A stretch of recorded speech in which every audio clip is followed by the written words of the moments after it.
तेस्रो, मुलुकसँगको व्यापार विस्तार गरिनेछ। यसका लागि आवश्यक कानुनी व्यवस्था मिलाइनेछ। वित्तीय क्षेत्र र निजी लगानी। अर्थतन्त्रमा देखिएको शिथिलताका कारण वित्तीय क्षेत्रको स्थायित्व र सेवा प्रवाहमा प्रतिकूल असर पर्न नदिने गरी नियमनकारी व्यवस्था मिलाइनेछ। कोभिडको असर न्यूनीकरणका लागि चालिएका कदमबाट प्रभावित उद्योग व्यवसायको शीघ्र पुनरुत्थान गर्ने, नयाँ लगानी प्रवर्धन गर्ने र उत्पादन अभिवृद्धि तथा रोजगारी सिर्जनाका लागि वित्तीय क्षेत्रको स्रोत परिचालन गरिनेछ। वित्तीय पहुँच अभिवृद्धि गर्दै वित्तीय साधनको परिचालन उत्पादनमुखी बनाइनेछ। बैंक तथा वित्तीय संस्थाहरू एक आपसमा गाभ्न प्रोत्साहित गरिनेछ। भुक्तानी प्रणालीलाई सुरक्षित, आधुनिक र विद्युतीय प्रविधिमा आधारित बनाइनेछ। बैंकहरूबाट प्रवाह हुने सहुलियतपूर्ण कर्जा कार्यक्रमको पुनर्संरचना गर्दै यसको दायरा फराकिलो बनाइनेछ। यस्तो कर्जा 5% ब्याज दरमा उपलब्ध गराइनेछ। सहुलियतपूर्ण कर्जाको सुरक्षण र व्यवसाय बिमा प्रिमियमको 50% अनुदान दिइनेछ। ब्याज कर्जा सुरक्षण तथा बिमा प्रिमियम अनुदानका लागि रु 13,96 करोड विनियोजन गरेको छु। विद्युतीय प्रणालीमा आधारित वित्तीय सेवा विस्तार गर्दै दुर्गम क्षेत्रमा ब्याङ्किङ पहुँच अभिवृद्धि गर्न शाखारहित मोबाइल र इन्टरनेट ब्याङ्किङ सेवा उपलब्ध गराइनेछ। बैंक तथा वित्तीय संस्थालाई बाह्य पुँजी परिचालन गर्न प्रोत्साहित गरिनेछ।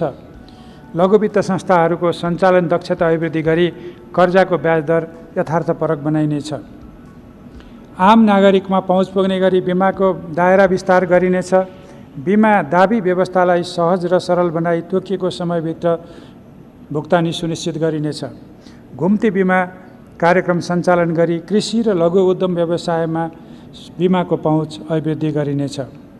कोभिड-19 का कारण सञ्चालनमा आउन नसकेका उद्योग प्रतिष्ठान एवं यातायातका साधनको बिमा पोलिसीको म्याद लकडाउनको अवधिसम्म थप गर्ने व्यवस्था मिलाइनेछ।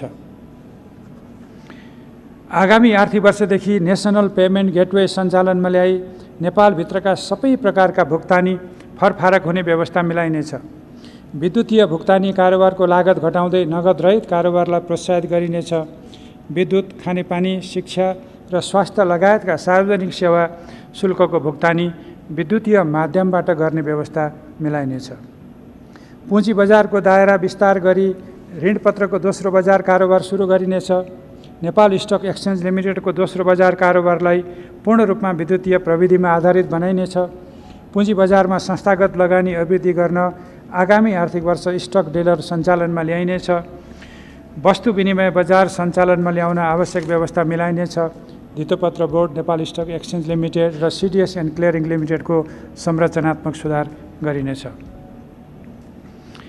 वर्तमान प्रतिकूल परिस्थितिका कारण जोखिममा परेको निजी क्षेत्रको लगानी सुरक्षा, पुँजी निर्माण र व्यावसायिक वातावरण सुधार गर्न तत्कालीन र दीर्घकालीन उपायहरू अवलम्बन गरिनेछ।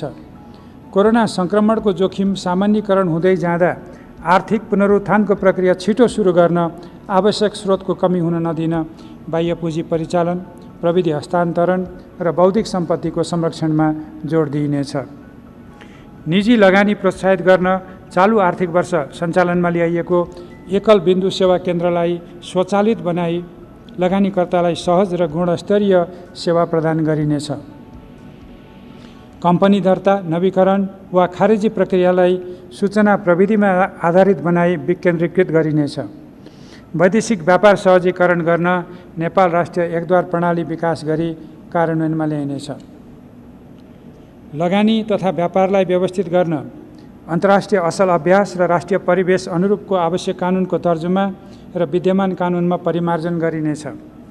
विदेशी मुद्राको हेजिङ सुविधा, सम्मिश्रित वित्त व्यवस्था र लगानीका अन्य वैकल्पिक उपकरणको व्यवस्था गरी निजी लगानी प्रवर्धन गरिनेछ।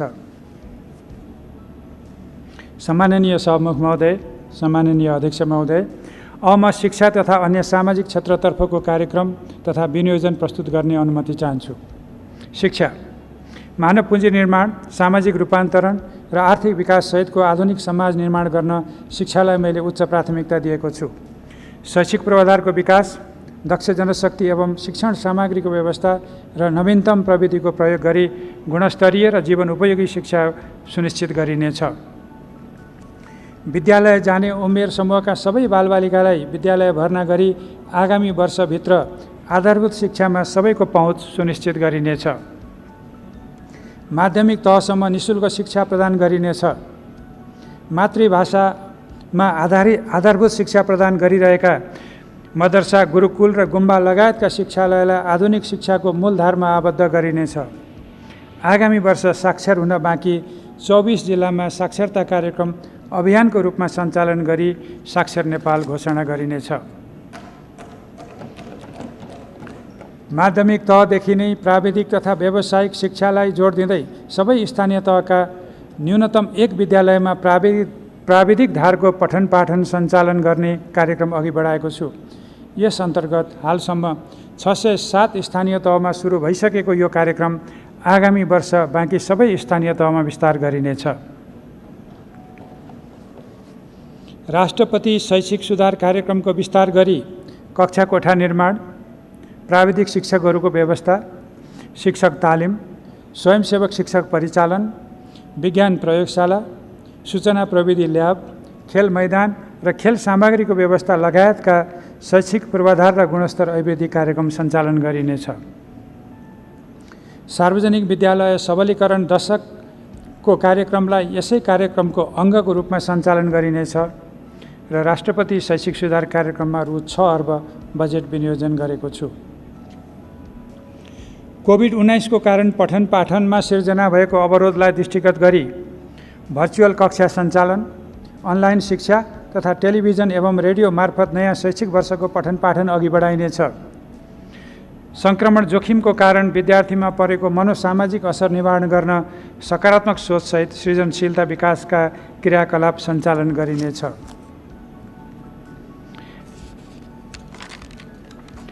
आगामी आर्थिक वर्ष 1800 विद्यालय भवन र 38 आङ्गिक क्याम्पस भवन पुनर्निर्माण, 2520 कक्षा कोठा, 1000 का सङ्ख्यामा विज्ञान प्रयोगशाला, पुस्तकालय र कम्प्युटर ल्याब स्थापना गर्न रकमको व्यवस्था गरेको छु। छात्रवृत्ति कार्यक्रमलाई एकीकृत रूपमा सञ्चालन गरी आगामी वर्ष विपन्न र अपाङ्गता भएका नागरिकका बालबालिका, शहीदका छोराछोरी र जेएनदार विद्यार्थी समेत मुलुकभरका करिब 26 लाख छात्र-छात्रा लाभान्वित हुने गरी छात्रवृत्ति प्रदान गर्न रु 2 अर्ब 70 करोड बजेट विनियोजन गरेको छु। माध्यमिक तहसम्मको शैक्षिक कार्यक्रम सञ्चालन गर्ने सबै निजी विद्यालयले सामाजिक उत्तरदायित्व वहन गर्दै कम्तीमा एक सामुदायिक विद्यालयमा शैक्षिक पूर्वाधार सामग्री सहित विद्यालयको शैक्षिक गुणस्तर सुधारको जिम्मेवारी लिनुपर्ने व्यवस्था मिलाएको छु। सामुदायिक विद्यालयमा अध्ययनरत कक्षा 5 सम्मका विद्यार्थीलाई विद्यालयमा टिकाइराख्न हाल 43 जिल्लामा लागू भएको दिवा खाजा कार्यक्रम देशभर विस्तार गर्ने गरी रु 7 अर्ब 52 करोड बजेट विनियोजन गरेको छु। यस कार्यक्रमबाट 28 लाख बालबालिका लाभान्वित हुनेछन्। देशभरका सबै सामुदायिक विद्यालयमा अध्ययनरत 13,40,000 छात्रालाई सेनिटरी प्याड निःशुल्क उपलब्ध गराउन स्थानीय तह मार्फत सशर्त अनुदानको रूपमा रु 1 अर्ब 82 करोड वित्तीय हस्तान्तरण गर्ने व्यवस्था मिलाएको छु। बाल विकास केन्द्रहरूको सुदृढीकरणका लागि स्थानीय तहको लागत सहभागितामा कार्यक्रम सञ्चालन गर्न सशर्त अनुदानको व्यवस्था मिलाएको छु। आगामी वर्ष कैलालीको गेटा मेडिकल कलेज सञ्चालनमा ल्याई यसलाई सिकल सेल एनिमियाको अनुसन्धान केन्द्रको रूपमा समेत विकास गर्न र बर्दिवास, बुटवल तथा सुर्खेत मेडिकल कलेजको पूर्वाधार विकास गर्न रु 1 अर्ब 17 करोड विनियोजन गरेको छु। शिक्षक विद्यार्थी अनुपात धेरै भएका विद्यालय तथा गणित, अङ्ग्रेजी र विज्ञान शिक्षक नपुग भएका विद्यालयहरूमा थप 6000 स्वयंसेवक शिक्षक परिचालन गर्न रु 2 अर्ब 23 करोड विनियोजन गरेको छु। निःशुल्क वितरण गरिने पाठ्यपुस्तक शैक्षिक वर्ष सुरु हुनु अगावै सबै विद्यालयमा पुग्ने गरी छपाई तथा वितरण गर्ने व्यवस्था मिलाएको छु। शिक्षण सिकाइलाई प्रभावकारी बनाउन आधारभूत तहसम्म रङ्गीन पाठ्यपुस्तक सहित करिब 46 लाख छात्र-छात्रा लाभान्वित हुने गरी निःशुल्क पाठ्यपुस्तक उपलब्ध गराउन रु 2 अर्ब 76 करोड विनियोजन गरेको छु। उच्च शिक्षालाई गुणस्तरयुक्त र प्रतिस्पर्धी बनाउन विश्वविद्यालय अनुदान आयोग मार्फत बाँडफाँड हुने अनुदानलाई नतिजामा आधारित बनाइनेछ। विश्वविद्यालयलाई अध्ययन अनुसन्धान गर्ने केन्द्रको रूपमा विकास गरिनेछ। विकास निर्माणका क्षेत्रमा राष्ट्रिय आवश्यकता र अन्तर्राष्ट्रिय अवसरका आधारमा जनशक्तिको प्रक्षेपण गरी विषय क्षेत्रगत जनशक्ति उत्पादन गरिनेछ। विश्वविद्यालय अनुदान आयोग मार्फत अनुदान उपलब्ध गराउन रु 17 अर्ब 43 करोड विनियोजन गरेको छु। कृषि, विज्ञान तथा इन्जिनियरिङ लगायतका विषय पठन पाठन हुने सुदूरपश्चिम र कर्णाली प्रदेशका सामुदायिक क्याम्पसहरूलाई क्रमशः त्रिभुवन विश्वविद्यालयको आङ्गिक क्याम्पसको रूपमा सञ्चालन गर्दै लगिनेछ। आयुर्वेद विषयमा उच्च शिक्षा प्रदान गर्न योगमाया आयुर्वेद विश्वविद्यालय स्थापना गर्न, मदन भण्डारी प्रौद्योगिक विश्वविद्यालयको कानुनी संरचना निर्माण गरी सञ्चालन गर्न र प्रत्येक प्रदेशमा प्राविधिक सिप परीक्षण केन्द्र तथा बहुप्राविधिक शिक्षालय स्थापनाका लागि आवश्यक बजेट छुट्याएको छु। विज्ञान तथा प्रविधि आधुनिक राष्ट्र र ज्ञानमा आधारित प्रतिस्पर्धी उन्नत अर्थतन्त्र निर्माणका लागि विज्ञान तथा प्रविधिको विकास गरिनेछ। यस क्षेत्रमा विश्वस्तरको अध्ययन अनुसन्धान हुने विशिष्टीकृत विश्वविद्यालयको रूपमा मदन भण्डारी विज्ञान तथा प्रविधि विश्वविद्यालयको पूर्वाधार निर्माण गरी शैक्षिक कार्यक्रम सुरु गर्न रु 1 अर्ब 25 करोड विनियोजन गरेको छु। नेपाल विज्ञान तथा प्रविधि प्रज्ञा प्रतिष्ठानको सुदृढीकरण र परमाणविक अनुसन्धान केन्द्र स्थापनाका लागि बजेट छुट्याएको छु। राष्ट्रिय